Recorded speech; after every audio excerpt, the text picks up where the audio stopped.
Par sa taille, la Tunisie n'est pas un grand pays. Pourtant, en un peu plus d'un mois, voici une liste, non exhaustive, de ce que j'y ai vu, vécu et ressenti. La Tunisie, c'est une halte dans le troquet du coin ou au café des délices. Ce sont les soupes colorées et les odeurs de toutes ces épices.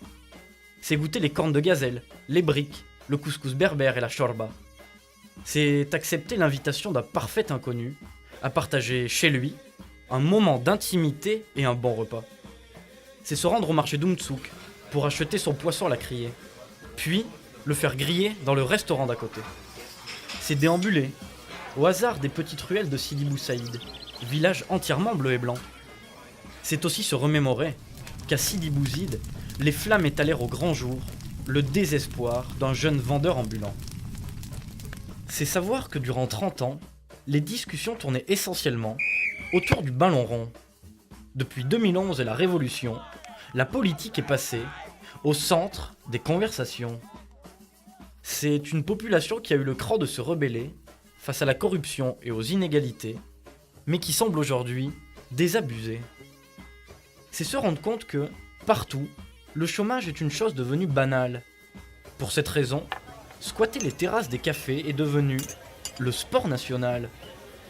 C'est un pays qui a subi, coup sur coup, à Sousse et au Bardo, 2 actes de terrorisme. Frappé en plein cœur de son économie, il ne peut que déplorer la baisse du tourisme. C'est une frontière mitoyenne avec la Libye, sous haute tension, dont la contrebande ne suffit désormais plus à calmer les convulsions. C'est la possibilité de voyager facilement, du sud au nord, pour admirer des paysages aussi variés que magnifiques. C'est constater que certains d'entre eux sont malheureusement souillés par des monticules de bouteilles et de sacs en plastique. C'est franchir la porte de la Médina, se perdre dans ses artères et prendre la grande mosquée comme point de repère. C'est se faire réveiller tôt le matin par l'appel à la prière. C'est affirmer que l'hospitalité et l'accueil des gens ne sont pas une légende. Les sourires et les petites attentions dont ils témoignent sont de véritables offrandes.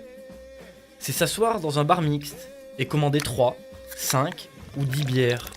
C'est bavarder, refaire le monde et fumer, plus que de raison, des marses légères. C'est entrer au hammam pour prendre une bonne suée, afin de ressortir neuf, léger et revigoré. C'est s'agglutiner dans le métro pour rejoindre une belle demoiselle à l'Ariana. C'est se mélanger à la foule qui se presse entre la rue de Marseille et l'avenue principale Habib Bourguiba. C'est échanger quelques mots avec ce vieil homme solitaire, buvant le thé à l'ombre d'un olivier millénaire.